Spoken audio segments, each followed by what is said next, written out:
Le président Muhammadu Buhari est rentré ce vendredi au Nigeria après 2 mois d'absence pour raison de santé. Il laisse cependant le vice-président continuer de diriger le pays sans préciser pour combien de temps.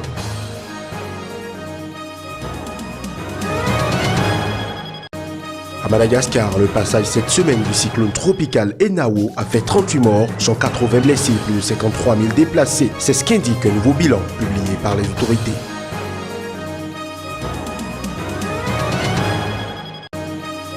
Enfin, en France, le stade Auguste Delaune de Reims a rendu ce vendredi un vibrant hommage à Raymond Kopa. Cette légende du football des années 50 et 60 a joué pour le club rémois.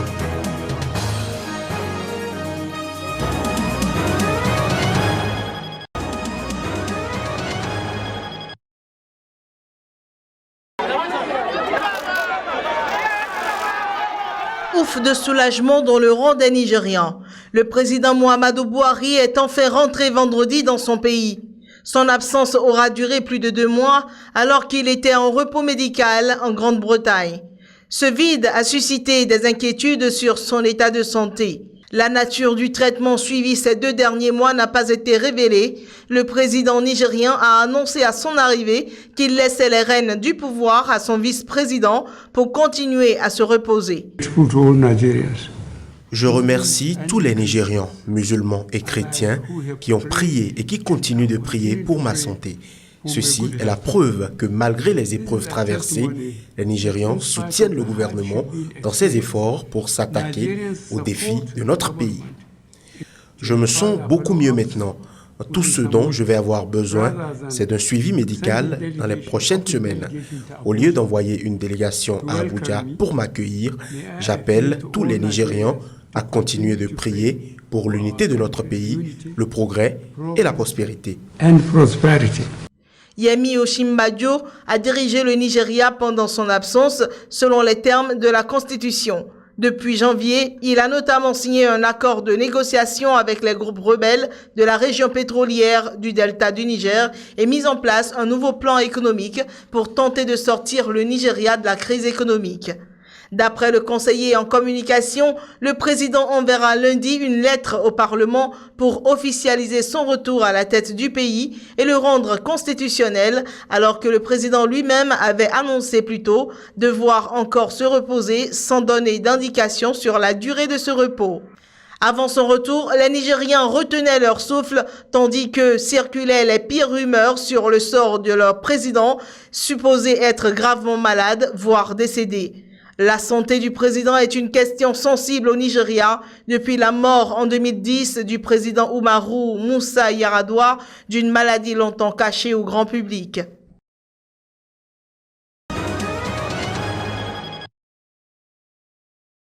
Évolution de la crise née de l'installation des autorités intérimaires dans le nord Mali. Les groupes armés de la CMA et de la plateforme ont accepté de se retirer ce vendredi des checkpoints qu'ils occupaient depuis le 5 mars à Tombouctou. Les combattants des groupes armés de la coordination des mouvements de l'Azawad, dirigés par Dina Ould Daya, et ceux de la plateforme, sous le commandement de l'ancien maire de la commune de Salam, Taher Ould Aladj, ont cédé à l'armée malienne les checkpoints qu'ils occupaient. La décision a été prise la veille après une rencontre avec l'antenne régionale et des officiers français de l'opération Barkhane au bureau du gouverneur de la région de Taoudénit. Les chefs des groupes armés ont accepté de quitter les checkpoints, mais ils veulent en contrepartie que leurs doléances soient prises en compte. Leurs interlocuteurs leur ont assuré que leur message serait transmis au plus haut niveau sans qu'aucun engagement n'ait été pris.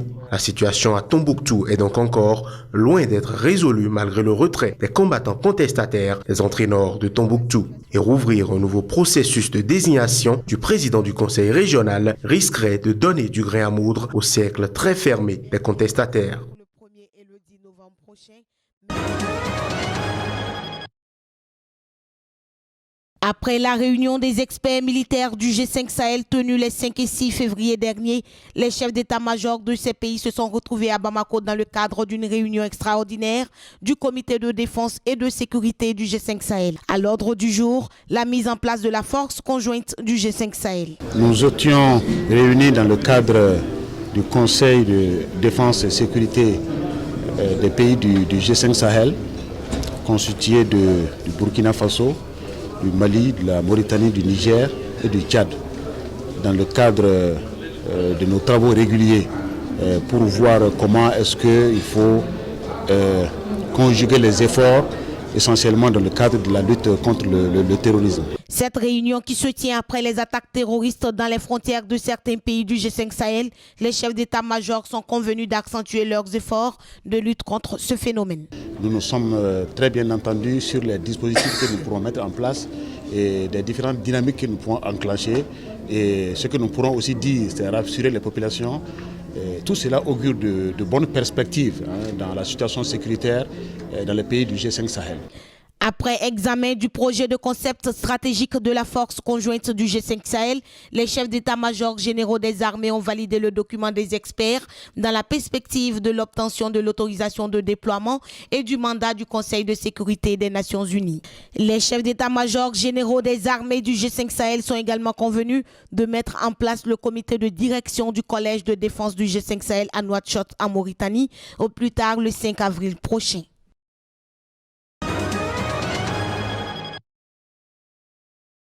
Le secrétaire général de l'ONU a décidé d'agir. Antonio Guterres a présenté son nouveau plan pour tenter d'enrayer la vague d'abus sexuels qui a touché les opérations de maintien de la paix en 2016. Mais devant la levée de boucliers suscitée par ces mesures punitives, l'ONU a dû revoir ses ambitions à la baisse. Antonio Guterres aurait voulu taper très fort en suspendant les paiements des contingents des pays impliqués dans des abus sexuels. Mais devant l'hostilité des pays contributeurs de troupes, l'organisation a dû faire marche arrière et annoncer seulement la suspension du solde des casques bleus incriminés. Cela existe déjà actuellement et cet argent est versé à un fonds d'aide aux victimes pour l'instant doté de 49 000 $.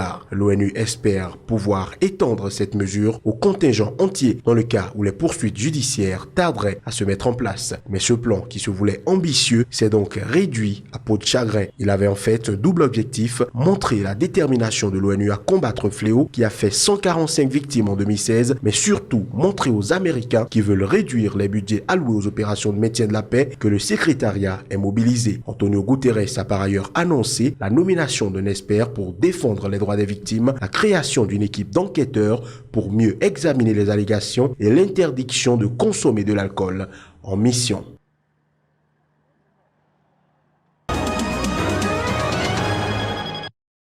À Madagascar, le passage cette semaine du cyclone tropical Enao a fait 38 morts, 180 blessés et plus de 53 000 déplacés, selon un nouveau bilan publié ce vendredi par les autorités malgaches. Enao a également fait plus de 116 000 sinistrés, dont plus de 32 000 dans la seule capitale du pays, Antananarivo, a ajouté le Bureau national de gestion des risques et catastrophes dans un bref communiqué. Le précédent bilan officiel ne faisait état que de 4 morts et environ 10 000 déplacés. Formé dans l'océan Indien, le cyclone a frappé mardi à la mi-journée les côtes nord-est de Madagascar, dans la région d'Antalaha, accompagné de pluies diluviennes et de vents soufflant en rafale jusqu'à 290 km/h. Il a le lendemain touché Antananarivo en plein centre de l'île avant d'être reclassé par les services météorologiques locaux en dépression tropicale puis de quitter le territoire malgache. Selon la Croix-Rouge, il s'agit du plus puissant cyclone qui frappe le pays depuis le cyclone Giovanna en 2012. Cette année-là, Giovanna et la tempête tropicale Irina y avait fait 112 morts et 90 000 sinistrés. Enao a traversé Madagascar alors que l'île souffre déjà d'une intense sécheresse qui a entraîné une hausse du prix du riz, l'aliment de base des populations et de graves pénuries alimentaires, notamment dans le sud.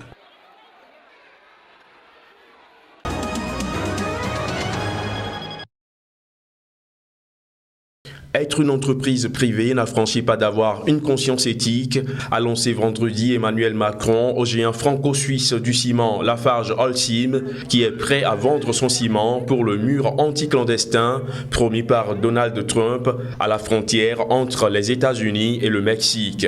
Interrogé sur le sujet, le candidat du mouvement En Marche à la présidentielle française a fait cette déclaration en marge d'un déplacement à Bordeaux. Je pense que quels que soient aujourd'hui les projets, nos entreprises ont une responsabilité sociale, environnementale et elles participent à l'ordre du monde. Et donc, qu'on soit une entreprise privée aujourd'hui, comme vous le savez, qui plus est, dont les quartiers généraux sont en Suisse, n'affranchit pas d'avoir une conscience éthique et de se poser la question avant de participer à certains projets. Lorgnant sur le colossal programme de travaux publics en préparation aux États-Unis, le PDG du groupe franco-suisse Lafarge Holcim s'est dit prêt à vendre son ciment pour le mur anti-clandestin promis par Donald Trump. François Hollande a appelé jeudi en marge d'un conseil européen à Bruxelles le groupe à se montrer prudent avant de se porter candidat pour fournir le ciment de ce mur. Promesse électorale du président américain, le projet à la frontière entre les États-Unis et le Mexique, évalué à plusieurs dizaines de milliards de dollars, suscite assez de critiques à travers le monde.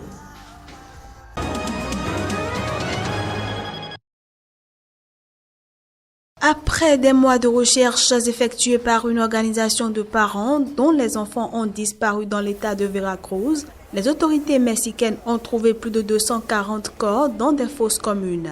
Les premières de ces fosses clandestines avaient été découvertes en août par le collectif El Solecito, un regroupement de familles de disparus dans le quartier du port de Veracruz. Yo veo Veracruz como en una situación caótica. La situation à Veracruz est chaotique et je ne vois pas comment en sortir parce qu'ils n'y font pas face. Manera de que salga de ella porque no lo están encarando. Los hallazgos en Colinas de Santa Fe a la fecha son. À ce jour, dans les collines de Santa Fe, 125 fosses communes ont été trouvées. 120 d'entre elles ont déjà été exhumées et jusqu'ici, nous avons un total de 244 corps, mais il reste encore un site à explorer. La fecha, ¿no? Eso es lo que tenemos. Todavía falta un área por explorar. Depuis 2010, 722 personnes ont disparu dans l'état de Veracruz, selon le registre national des personnes disparues ou enlevées. Mais selon El Solecito, le nombre pourrait être plus élevé, de nombreuses familles craignant de porter plainte. L'état de Veracruz, l'un des plus violents du pays, est notamment marqué par la lutte sanglante entre deux cartels, les Zetas et Jalisco Nueva Generación.